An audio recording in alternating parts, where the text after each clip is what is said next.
A sloth, a donkey, and a curious human. Send a prompt and see what they're doing. One hits record with a question on his mind. Two brothers pick it up, see what they find. Corn takes his time, Herman's got the facts. Back and forth, they never hold back. My weird prompts, come on in, that's where we begin. My weird prompts, glad you're here. This episode was generated using artificial intelligence. Please verify facts. Hey Herman, have you noticed how every time a government official or a militant group posts a video lately, it looks like someone took a giant digital eraser to the top half of the screen? It is like this weird, hazy smudge where the mountains or the skyline should be. You will see a high-ranking general standing in front of a multi-billion-dollar battery of missiles, and the footage is crisp, high-definition, cinematic even, until you look at the background. Then, suddenly, it is like the lens was smeared with Vaseline. Oh, the horizon blur. It is becoming the most recognizable aesthetic of 21st century warfare, corn.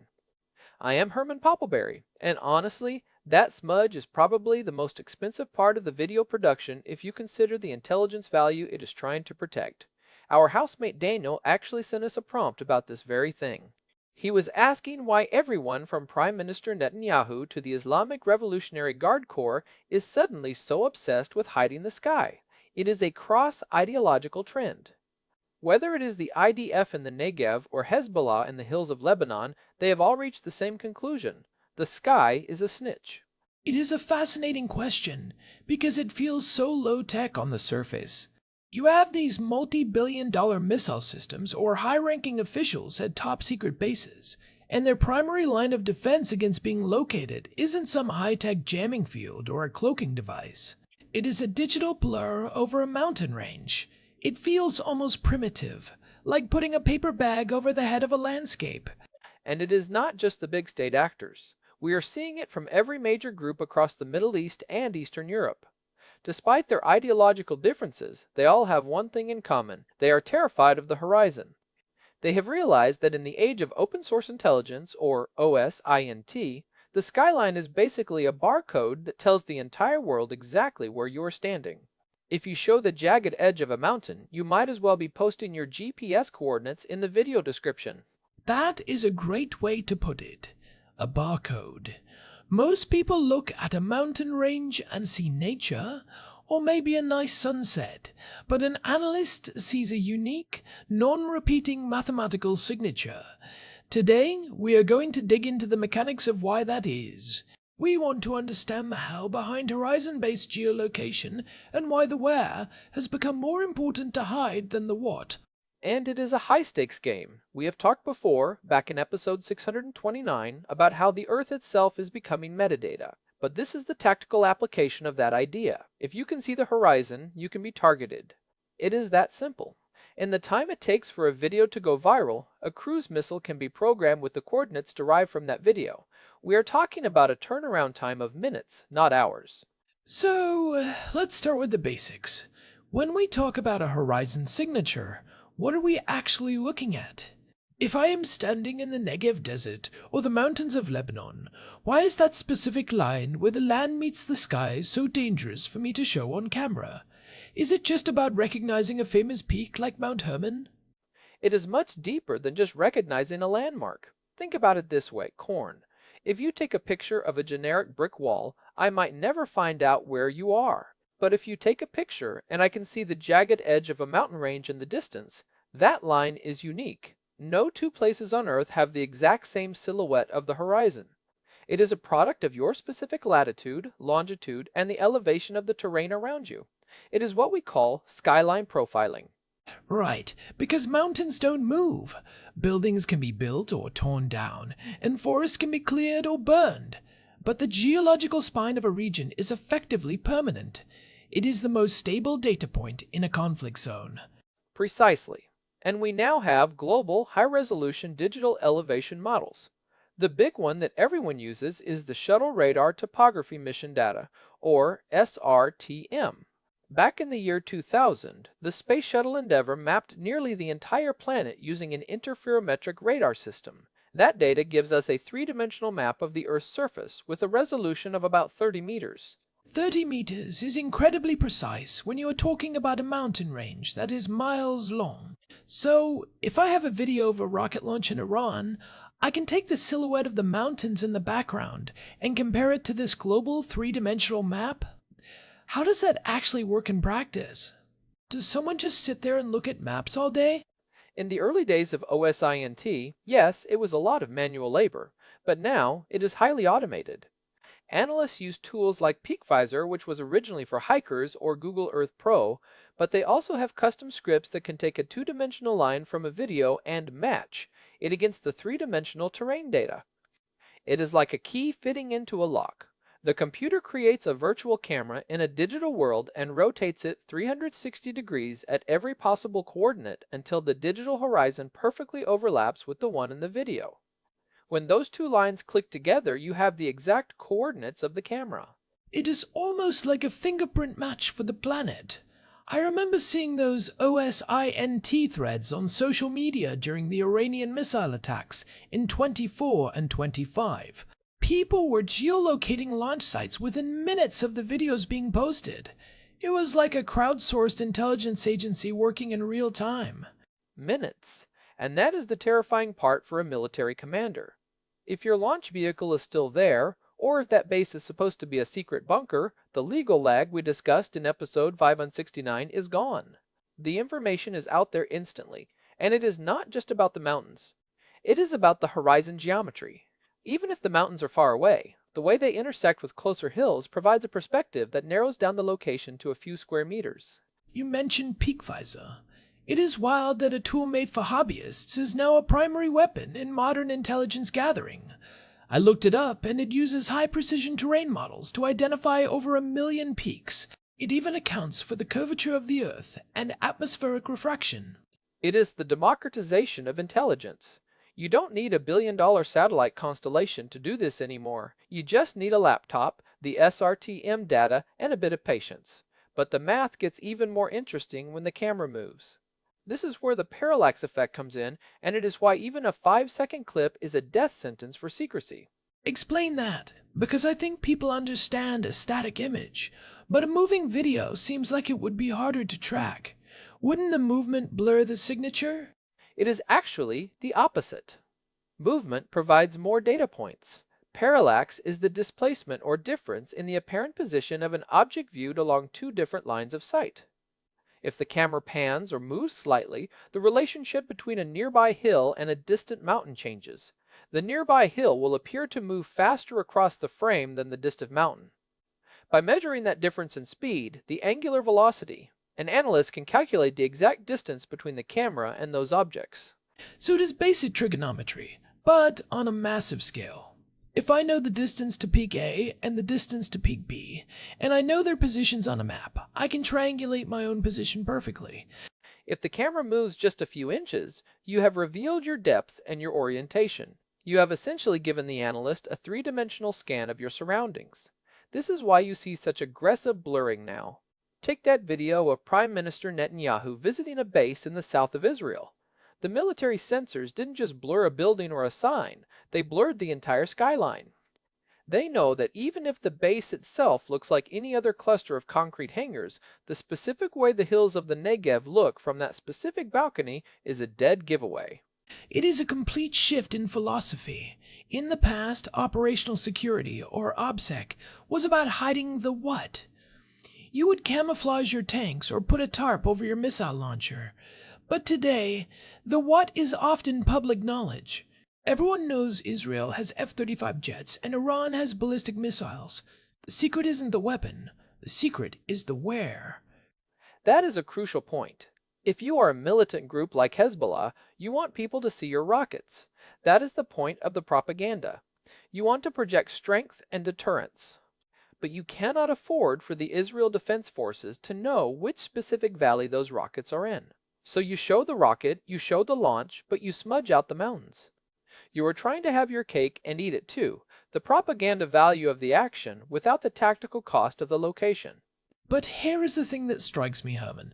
Does the blur actually work, or does it create what we call the Streisand effect, where the act of hiding something actually draws more attention to it? If I see a blurred video, I am immediately more curious about what is behind the blur. That is one of the biggest debates in the intelligence community right now. In many cases, the blur itself becomes a data point. It is what we call censorship as a signal. How so? If I can't see the mountains, I can't see the mountains. What does the blur tell me other than I am hiding something? Well, first, it tells you that the location is sensitive. If I post a video of myself walking down a street in Jerusalem and I don't blur the horizon, you know I don't care if you find me.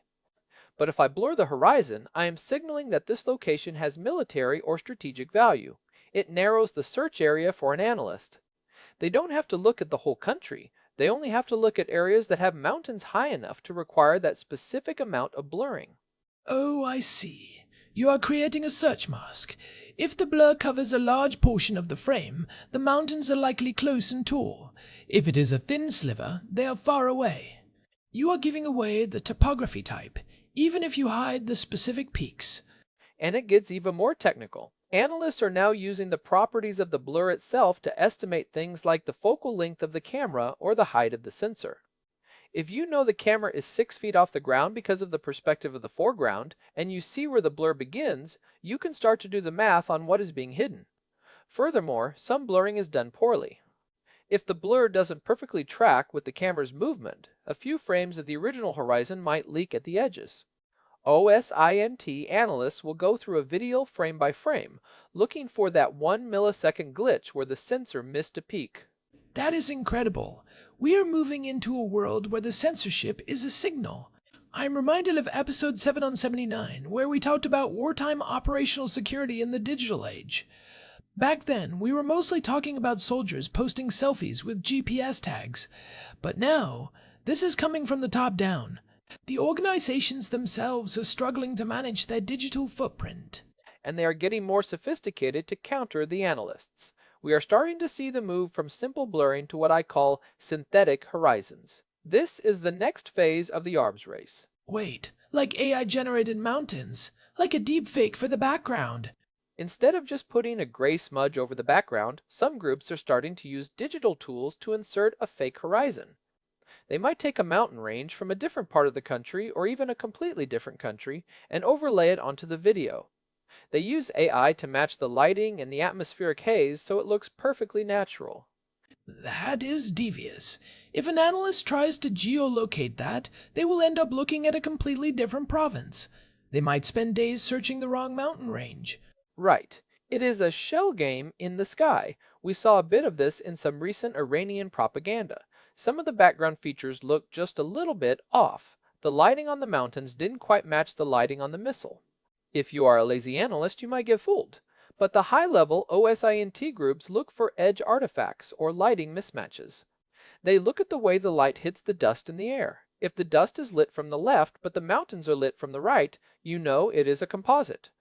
It feels like a total arms race. The finders get better tools, like AI-driven terrain matching, so the hiders get better at blurring. Then the finders start analyzing the blur, so the hiders start using AI to generate fake backgrounds. Where does it end? Does it just become impossible to believe anything you see? It ends with the indoor-only rule, and we are already seeing that too. Have you noticed how many high-level military briefings or secret meetings are now held in windowless rooms with generic white backgrounds? Or even better, in front of a green screen that is later replaced with a completely neutral, nondescript office. Yeah, it looks like they are filming in a basement or a bunker. It lacks the prestige of a sweeping mountain vista, but I guess it is safer. Because they are. They have realized that the only way to be truly ungeolocatable in a video is to remove all external context. No windows, no horizon, no unique shadows. If you can't see the sun or the sky, you can't use shadow analysis or horizon profiling. They are sacrificing the aesthetic of power for the reality of security. It is a bit depressing, isn't it? The world is so beautiful, and yet for these leaders and soldiers, the outdoors has become a liability. They are retreating into windowless boxes because the Earth's beauty is too unique to be safe. It is the end of the blur problem we touched on in episode 569. As satellite imagery gets better, and AI gets faster at processing terrain data, the safe areas are shrinking. Even a glimpse of a specific type of rock formation or a certain species of tree can be enough now. There was a case where a site was geolocated because of the specific way a certain type of lichen grew on the rocks in the background. But the horizon remains the holy grail because it is so mathematically certain. You can argue about a rock or a tree, but you cannot argue with a terrain match against SRTM data. It is a mathematical proof. I want to go back to the technical side for a second. You mentioned shadow analysis earlier. How does that play into the horizon problem? Are they linked? They are two sides of the same coin. Horizon analysis tells you where you are. Shadow analysis, or chronolocation, tells you when you were there. If I can see the horizon, I know your coordinates. If I can then see the length and angle of a shadow from a tent or a vehicle, I can calculate the position of the sun. Since we know exactly where the sun is at any given minute for any coordinate on Earth, I can tell you the exact time and date the video was filmed.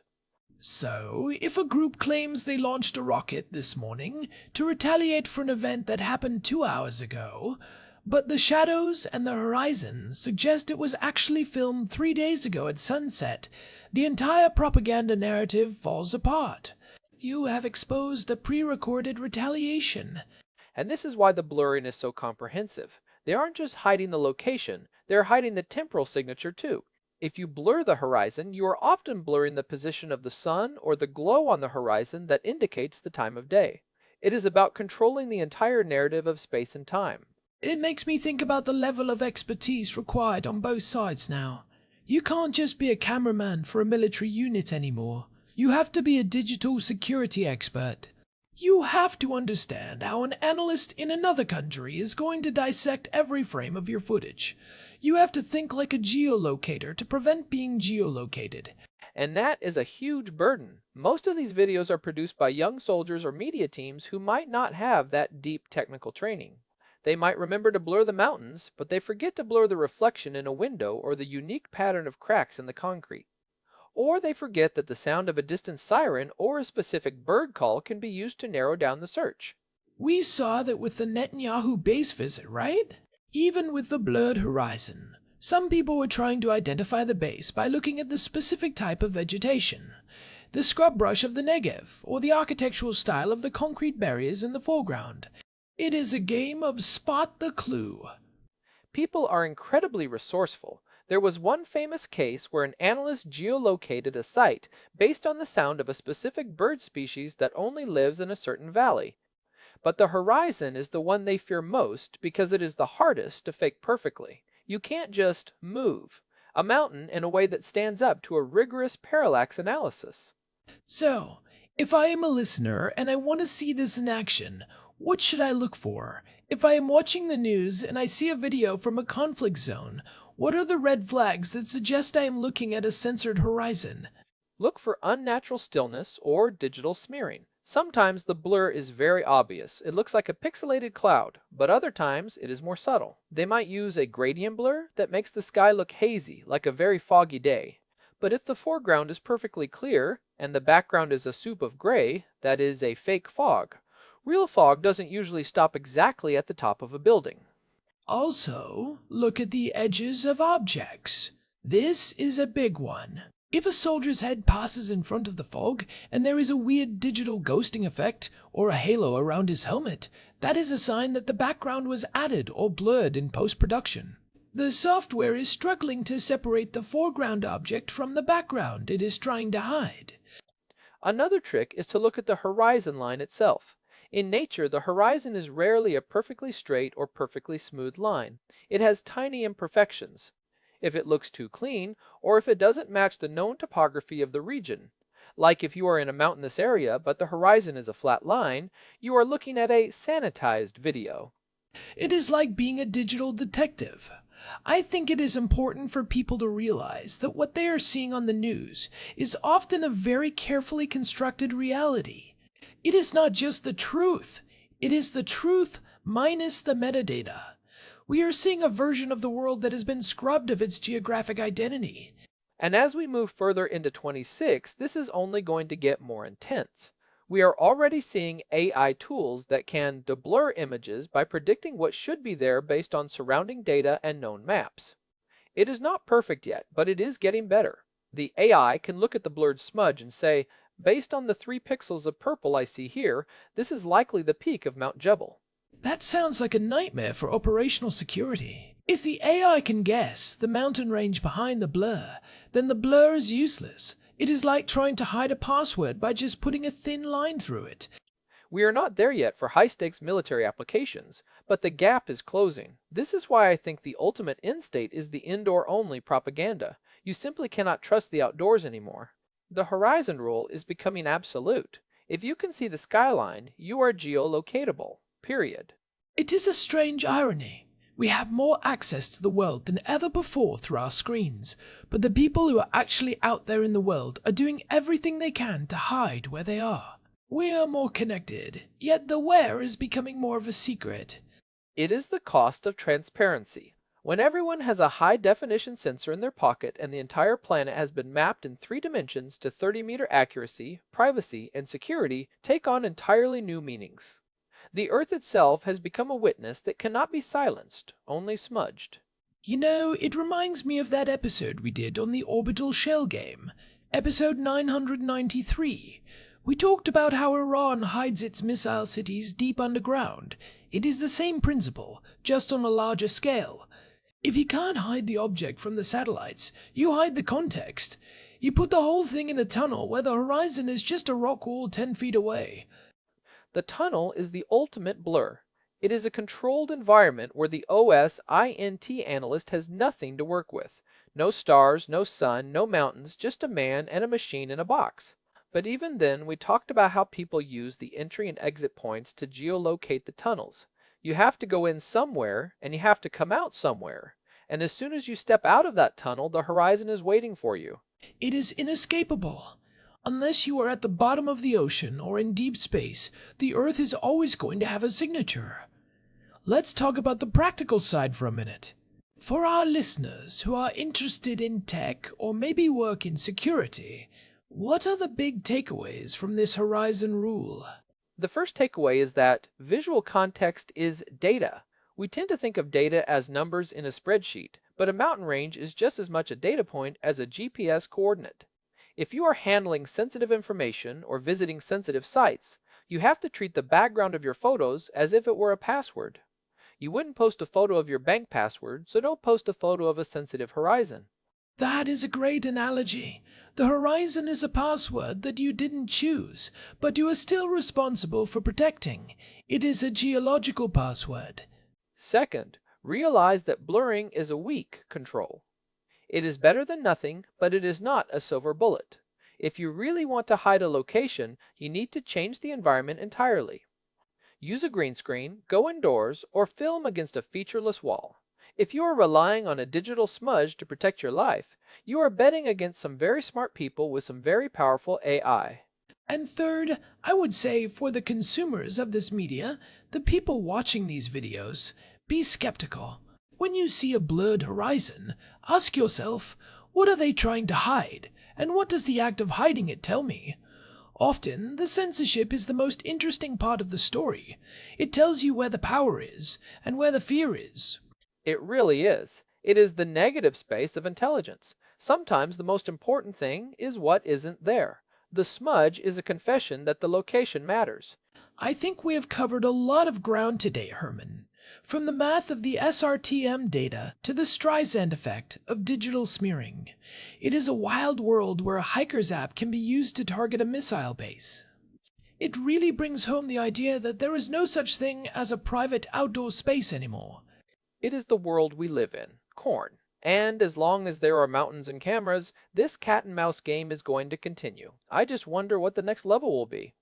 Maybe we will start seeing augmented reality, horizons that change in real time as the camera moves, perfectly mimicking a different location. Don't give them any ideas. They have enough tools as it is. But you are probably right. The future of warfare is as much about the digital landscape as it is about the physical one. We are fighting over the pixels as much as the provinces. Well, if you enjoyed this deep dive into the math of the mountains, we have plenty more in the archives. We mentioned episode 629 earlier, but you should also check out episode 929, where we talked about decoding Iranian targeting patterns. It fits right into this discussion of how data is being used to dismantle sophisticated defense systems. And hey, if you are listening on Spotify or your favorite podcast app and you have been enjoying the show, we would really appreciate it if you could leave us a review. It genuinely helps other people find the podcast, and we love hearing what you think. We are coming up on episode 1000 soon, and it is amazing to see how this community has grown. It really does help. So thank you for being part of it. We have listeners from all over the world, and we love getting your prompts. You can find all our past episodes, including the ones we mentioned today, at myweirdprompts.com. We have a full archive there, and you can even use the contact form if you want to send us a topic for a future episode. Daniel is always looking for new ideas, and we love digging into the weird and the technical. Definitely. Keep those prompts coming. This has been My Weird Prompts. I am Herman Poppleberry.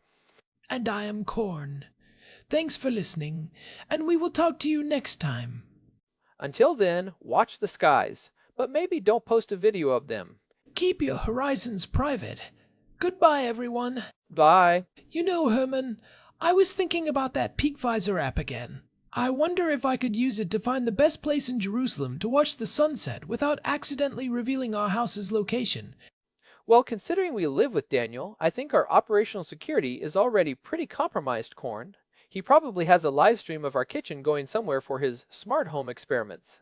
Fair point. But hey, at least our kitchen doesn't have a view of the mountains. Just the neighbor's laundry. And trust me, nobody is geolocating that. Hopefully not. Alright, let's go see what Daniel is up to. He probably has another weird prompt waiting for us.